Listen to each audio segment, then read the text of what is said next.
Okay, we're back in our program on Inside Bicol, and our guest for tonight is Arnold Arroyo Clemente. Arnold is from Pasacao, pero ang parents niya is from Rinconada. Kaya we have the same, siguro sabi nga ni, meeting of the minds, you know.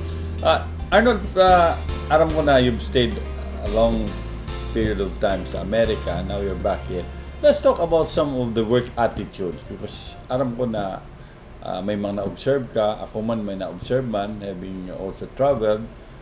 Ano ang na-observe mo sa work attitudes duman sa Amerika, ang mga tao? Duman sa pigduman akong mga nasyon, pag sinabing trabaho, trabaho. Pig tutubod niyan, ang trabaho nga ni, nagduman ka para magtrabaho. Bakong maghinugak. Kaya ibang maray ang attitude ka mga Pilipino na ali digdi pag abot duman talagang nasunod sinda kan lay, nasunod sinda kan patakaran kan nasyon. Digdi sa to, igo nga ni kung sarong dating empleyado na Bisaya na nagtaram sa ko, nga sir, ang problema dito sa atin, ganito, pag walang job, naghahanap ng job. Pag may job, ayaw mag-job. Kaya yun ang sabi ko, iyan ang sarong obserbasyon ko digdi na kita by nature tamad. Si Juan tamad baga, nagngangasan na. Kung may mahulog, dahil makakan, kita dapat magtrabaho. Dapat sa mga natural resources ta, kultivasyon ta, tanganing makinabang, bako sanang kami, kundi ka mo gabos. Kita gabos. Okay. Aram mo ang sarong sabi man dyan is because aram mo digdi sa Philippines baga ang climate pero mararahe man except nagbabagyo, no? In other countries, there's such a thing as winter. Kaya may nakaulay ko ito na based duman sa Korea na digdi niya sa Moya, Fred. Kuyan nga ya. Kaya po niya magtrabaho ka tak. Kung dahil ka magtrabaho pag nag-winter, mayo ngayon yung mga tanong dyan. So, talagang kuyan ka, matrabaho, matyaga ka. Kaya siguro, sabi mo siguro nga ang dapat basulan man kayo ni ang weather. Digdi sa tuya, relax. Kaya, kung sa kuyan, maski daing gaya magtrabaho, may mahulog man yang nyog, mga kuyan, sabi nga niya ang sabi, maski nga di magtrabaho, kaon man. Kaon. Anyway, totoo yan. In fact, may mga experience na minsan, you get frustrated. Alam mo, ang iba ba, napansin mo na dyan sa mo, matrabaho ngayon ko. O, sige nga, tataan mo yan trabaho. Kaya nagtrabaho na, naaraman niya, nag-absent. Ano mga nag-absent? Naaraman pala na mayroon palang kasalan o itong binyagan. So, nagpalta. Binyagan mo na. Kaya next time itong nagtao ito, nagduman, inapot mo na. Kang matatrabahon. Ano ngayon, matrabaho ka naman. Ngayang bubunyagan digdi, o gadan, adudumanan mo, takundi ko ngayon, magduman ka nang una. Na-realize niya, ay dahil nga sir, makatrabaho na kaya ako. So, actually, itong mga common ko yan, na na-observan mo man yan. Yeah, Na ko yan dyan.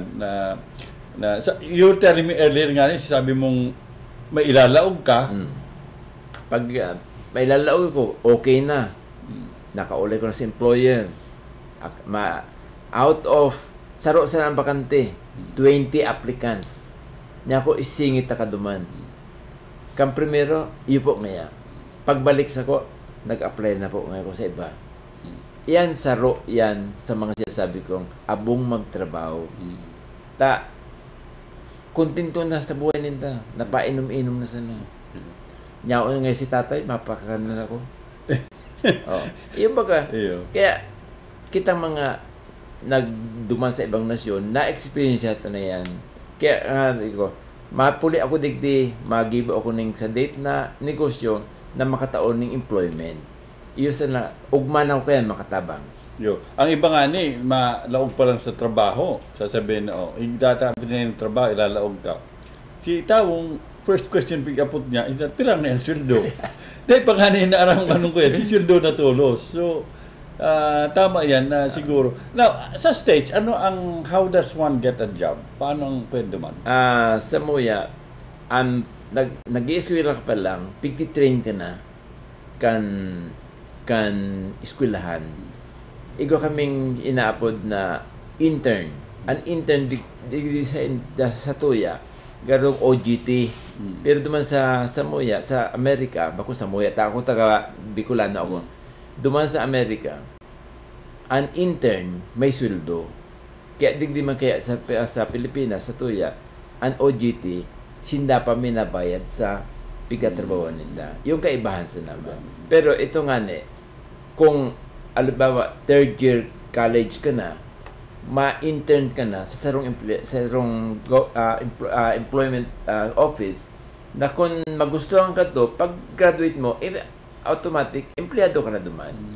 Kaya, maray ang paagi duman na dapat yung manggibuhon ta digdi, magkaigugot ta ng internship, bakong araw ka ng OGT, na si mga aki na nag-aadal sa kolehiyo na mga OGT, iyo pa minabayad duman sa indang employer na dapat nga tawan sila ng allowance. Yun ang sabi ko, tawan sila ng kadikit na stipend. Na makanood si Aki, in the future, itong Aki ito maging productive.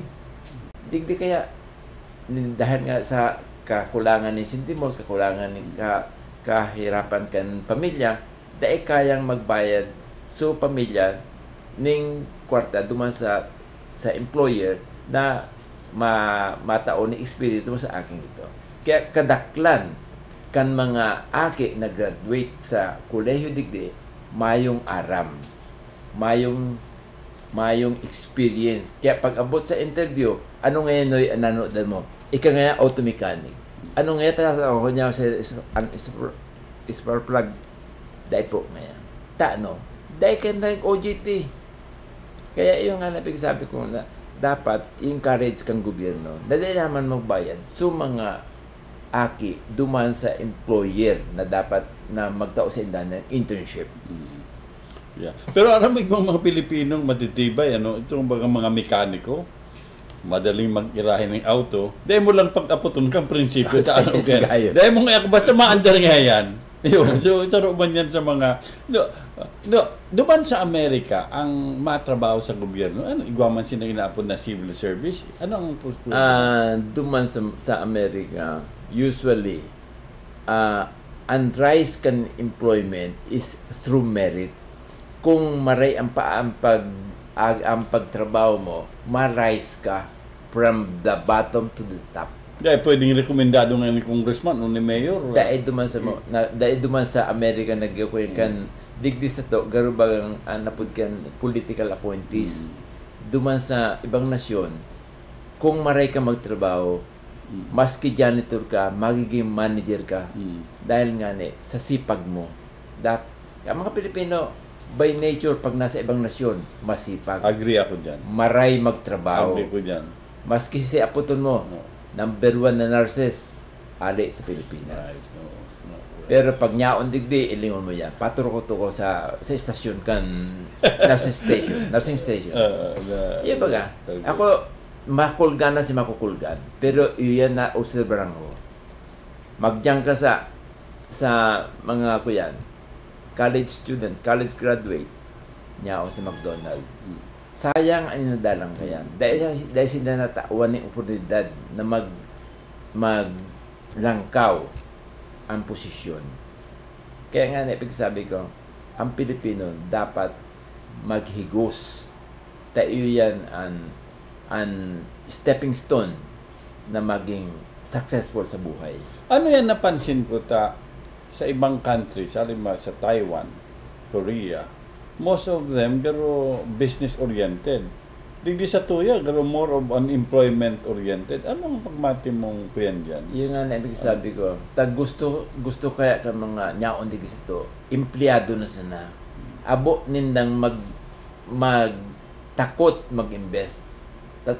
Ang mga small entrepreneur, kaya nga baga ang gobyerno nagtatabang mangkuta na kundi mayong total support na magtaon ng investment sa Korea na-obserbahan ko, ang mga Koreano na pa-Amerika, pag abot naman, iguan tulos ng sari-sari store dyan. Iguan tulos ng tindahan. Because the government helped them to establish their, destination.